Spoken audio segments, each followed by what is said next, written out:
garjale nyire kanye pias ko jam de lo atumya tena uta body kwalian ku juen matoni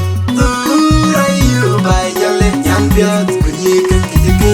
kuele yen kaya sele de nyire bay nyan pias bay jale nyo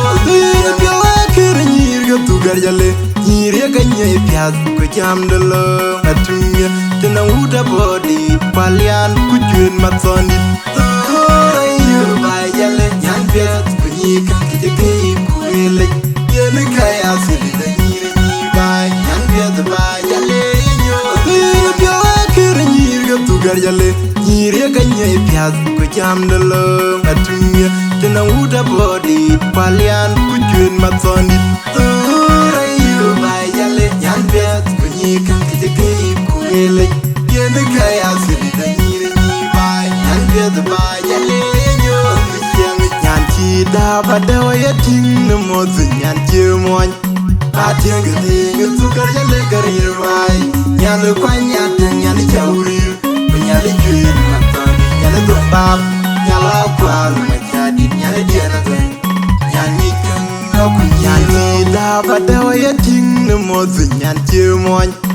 atien gade ngutu garjale garir wai nyale kwanya nyale chauri nyale juen matoni nyale dombab nyala kwal majadi nyale diana ten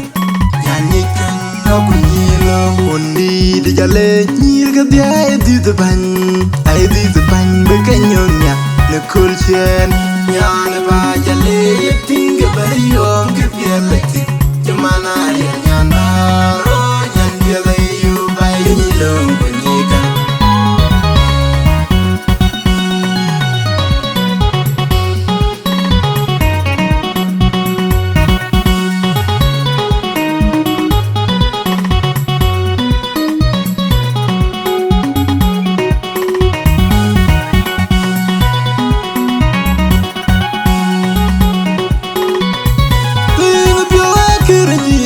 garjale nyire kanye pias ko jam de lo atumya tena uta body kwalian ku juen matoni ayo bay jale nyan pias ko nyika kike kuele yen kaya sele de nyire bay nyan pias bay jale nyo pyo akir nyire tu garjale nyire kanye pias ko jam de lo atumya tena uta body kwalian ku juen matoni bay jale nyan pias ko nyika kike kuele yen kaya sele de nyire bay nyan pias bay jale nyo pyo akir nyire tu garjale nyire kanye pias ko jam de lo atumya tena uta body kwalian ku juen matoni bay jale nyan pias ko nyika kike kuele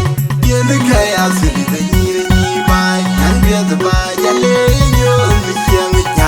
da bada ya ting no mo nyan chemoy ba tiang ge tu garjale garir wai nyale kwanya nyale chauri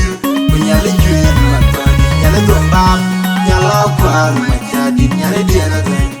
nyani kan no kunyani da bada ya ting no mo nyan chemoy